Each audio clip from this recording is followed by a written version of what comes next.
still in the shot. So, well, there's two things. Well, I'll be a little less dingusy here. I like that word dingus lately.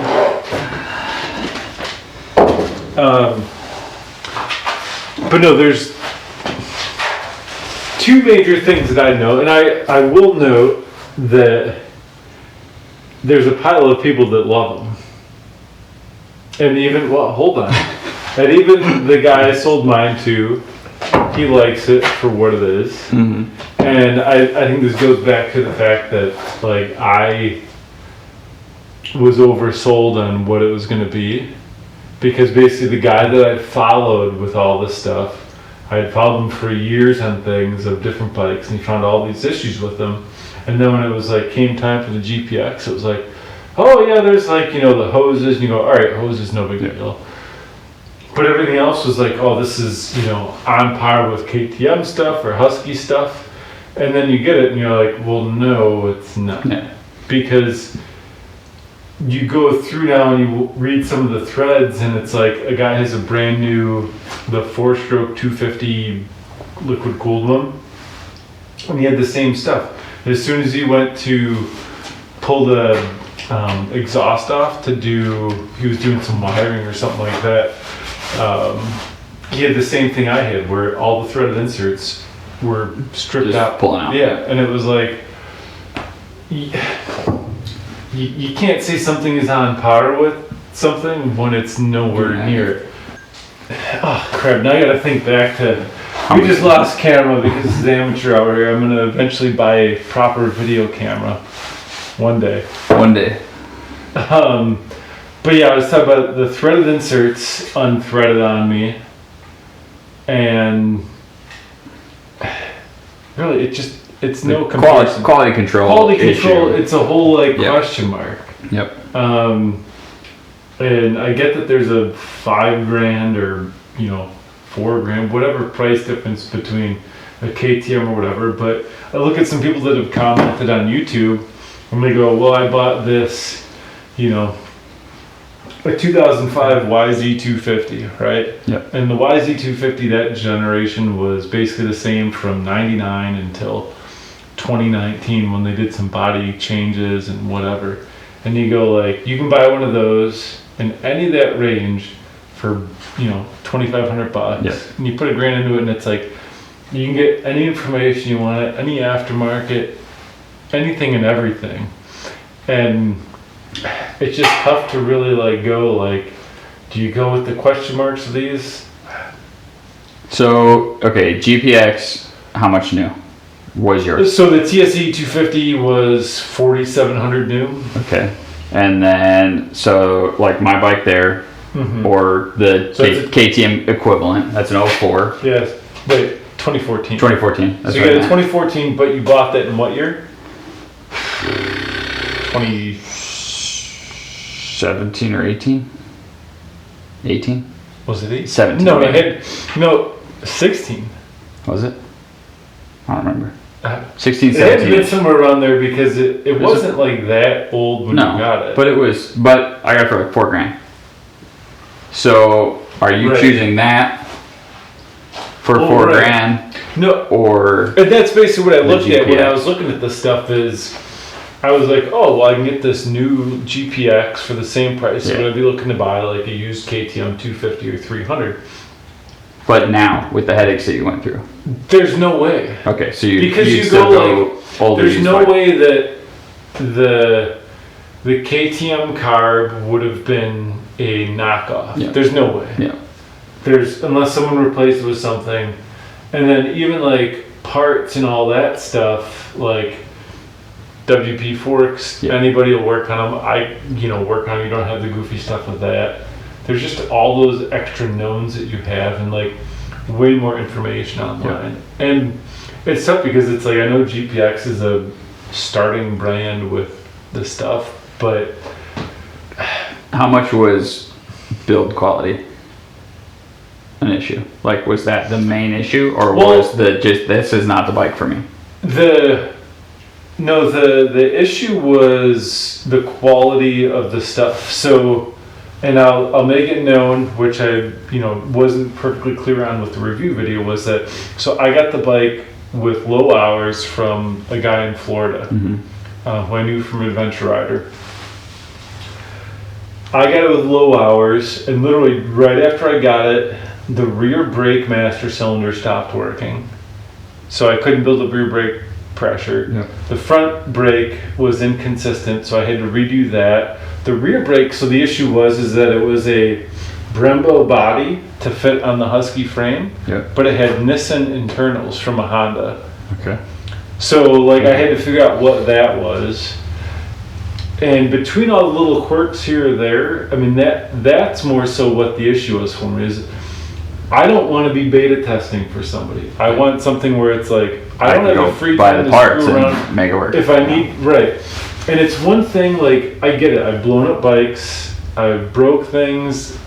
I don't mind fixing when I break something, but when it's shoddy workmanship, and it breaks, that put me in that breaks position. itself. Yeah. Right. It's that to me is the stuff that's unacceptable. And I noted that GPX gave me that fork leg when the one disassembled on me, and they didn't have to. And in hindsight, I wish I would have just fixed it, put it back together, and done said nothing about it. But it's one of those things where when you've never seen it happen or never even heard of that happening, you go all right. And that puts that seed of doubt in your mind where you go all right, what's going to happen next? And then I had the shifter stuff happen. You go, okay, I put the steel in our hardness tester at work, and you're this is soft steel. Yeah. It's not even case hard. And you go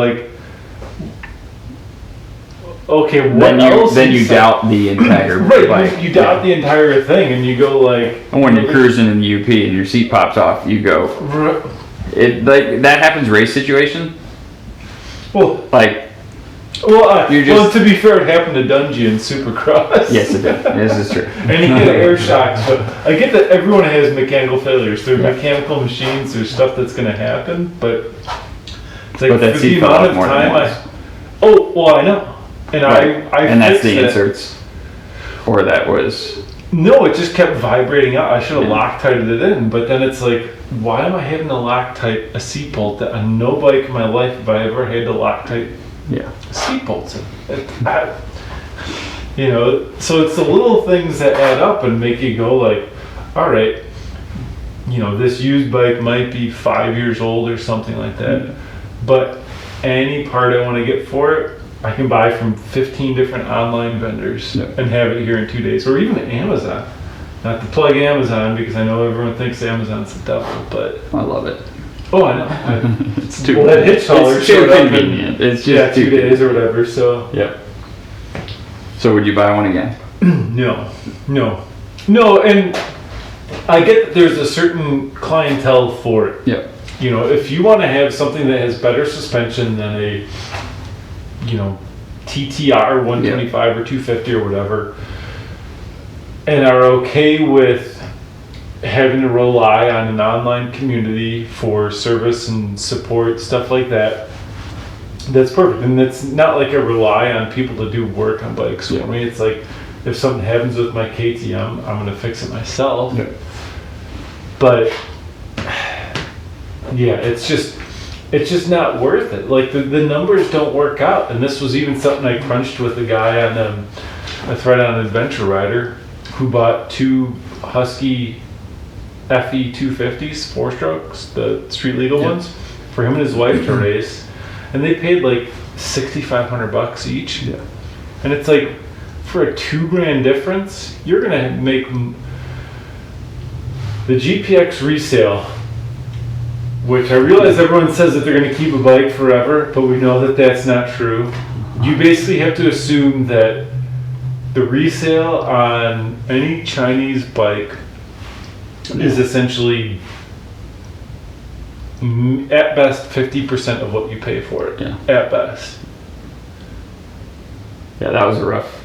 Right. That was a hit. And that's something I should have expected going in, and that's my fault for not thinking about that aspect.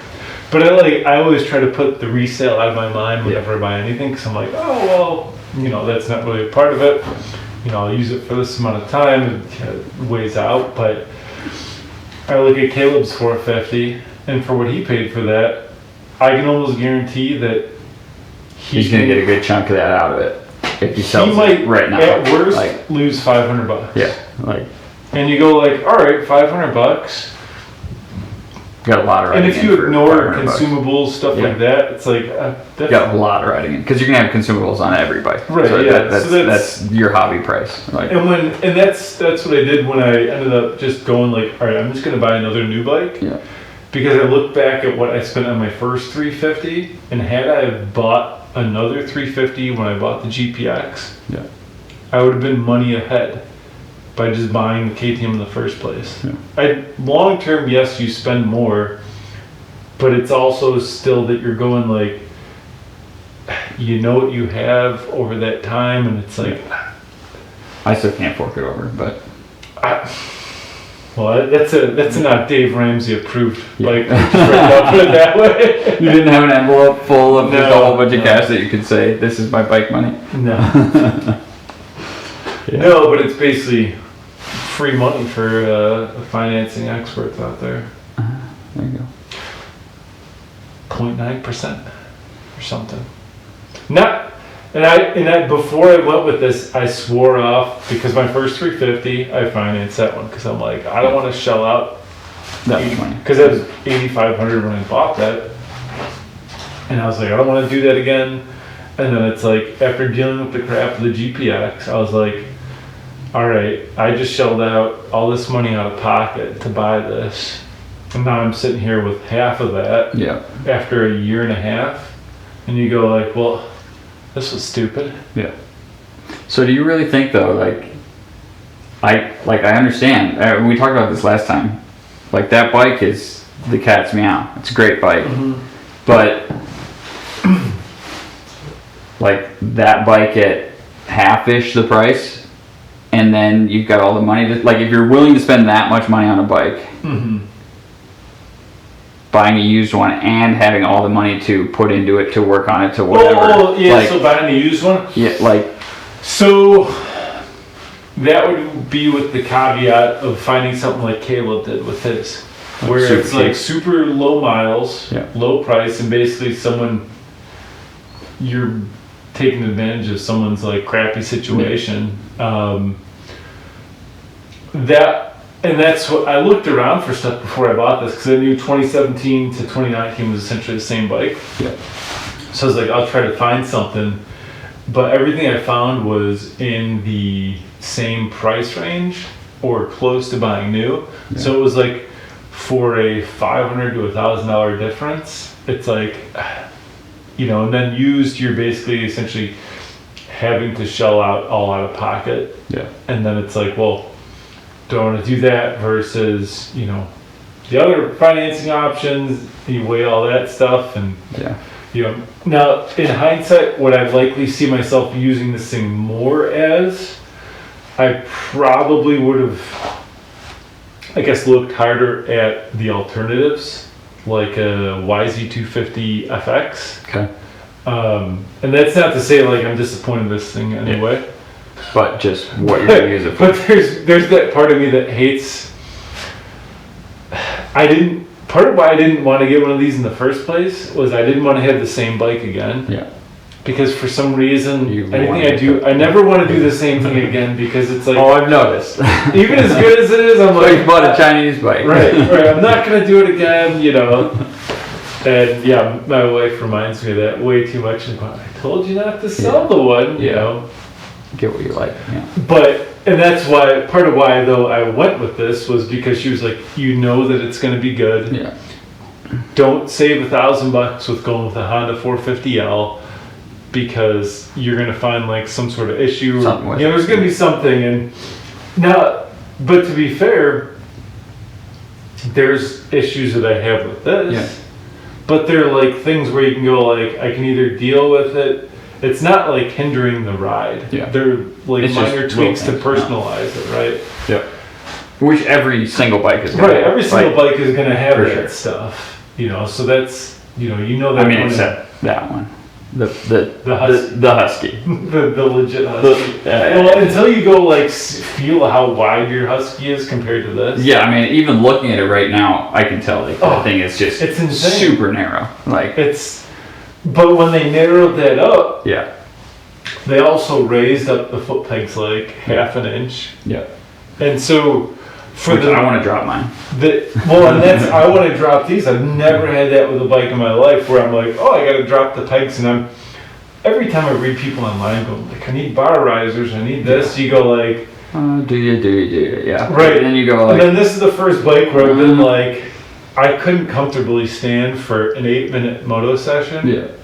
Because like I felt this. So that's what I feel constantly on that. And this is after like weeks and weeks straight of doing yoga every morning. Like I'm stretched out. This isn't like me making it up in my mind. You know, it's like it's an actual thing. But I'm waiting until I actually ride it in dirt to make any changes on it. Yeah, that's a good choice. Okay, so one more thing. Let's make a prediction. How long are you going to keep the bike? I knew that question was coming because I get razzed for that on online quote a bit. How has Kim had any input? His wife. Well, is it like this is your bike to keep? I'll keep that. I'll only add from here. So what I would see happening, and this is just I would see adding for indoor motocross, especially if staying in the Midwest here, I would see adding a YZ125 for the indoor motocross stuff. Okay. Because that would just as a training tool? A training tool, yeah. It would be a strictly motocross setup bike. Yeah. Because when I want to go ride that stuff, I want to have a bike set up that's meant for that. Yeah. And while the 350 does that, you can feel the areas that it's lacking in, and a lot of it's me and not pushing hard enough. I think I feel like I've even seen it. Like I haven't been riding with you, but just in your videos, I've seen that bike is not motocross setup bike, which is not, which it's not supposed to be. Right. It's just and there's suspension setup stuff with that where I go like, all right, I would want to have a dedicated bike for that. And just for that. Yeah. So like if I was doing a GP race, I would use the motocross bike because it's like I want to have that. I would then also add, this would basically be any like woods racing or UP stuff. Yeah, I mean, I know people say like 2-stroke only for gnarly terrain, but that would I would we both be happy to ride that bike. Right, yeah. No one's going to go like, oh, this is going to suck for that. No, not at all. Unless you're a sponsored rider that's paid to say that 2-stroke is best. Yeah. Yes, I'm calling you 2-stroke bojos out. I mean, they are the best. Like, there's just... Carburetors suck. Just get over it. No, they're fine. I haven't done a thing to that, and it works great. Someone did at some point. I didn't. But so basically, I would say some sort of 2-stroke motocross bike, but it would be a 125 because I would want it to work on corner speed and just maintaining overall speed through stuff. Yeah. And the 4-strokes you can be really lazy on. And then I would add a trials bike. That's about it. So basically a trials bike, that. And then with having the 650, I mean, if at the point when, I don't know how much 2-up riding I've got in my immediate future. So it's like, it would basically just be smaller bikes, trials bikes. And I will note, speaking of gnarly terrain stuff, I will go on video here and note that the trials bike I'll go with will be the Honda Montesa 4-stroke. I don't know anything about trials bikes, so. Well, suffice to say, everyone goes with every stupid Spanish brand that goes bankrupt every other year or has distributor issues or all this crap. And then there's Honda. Every year you can go to a Honda dealer, same thing, and you can buy it. Like, I get that not every Honda dealer can get it because of their deals with other OEMs and all that crap. Yeah. But you can go to a Honda dealer and go buy a new Honda trials bike for literally within a couple $100 of every other Spanish brand. but no one does it. Yeah. And it's bonkers because the top winning trials rider rides the Honda. And yeah, everyone goes like, no, two-stroke is best for this stuff. Yeah. And you go, no, like the best guy is on the Honda 4-stroke with fuel injection. I'm not screwing with carbs and not stealing jets. That's interesting. What are the best guys in hard enduro riding? What? Well, I think they're riding two-strokes, aren't they? So I will note this though. Go watch all the Erzberg stuff. Yep. And watch. Your super little hill climb stuff. Yeah. Every time someone's in a crappy situation. That's rider based. No, That's not bike based. When you see 15 two-stroke guys failing, and then the 4-stroke guys like because there's like 2-to-1 two-strokes. It's like. But like when all the 2-stroke guys are failing, and the 4-stroke guys like peace out. I'm going.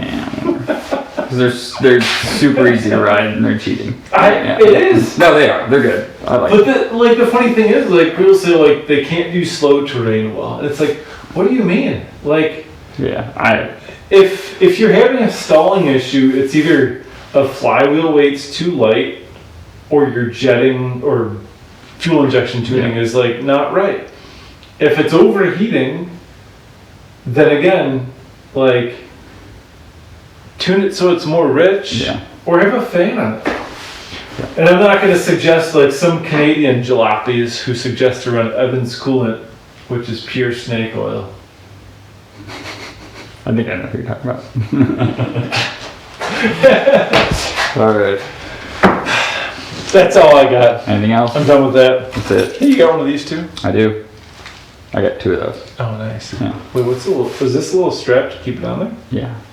Oh, so I got a different one.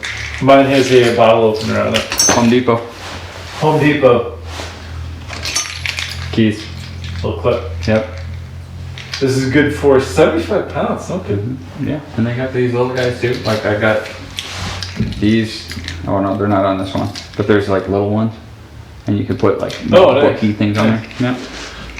So then you can just do that. There you have it. Alright. I'm done out. We'll lower the 400. Get your Husky loaded up. Yep. I gotta move my stuff to the garage so I can. Dude, I gotta get one of these. That's fantastic. It's the best. Anybody out there got one of these that they don't want? They're like $250 on. Anybody got one freight for like half price?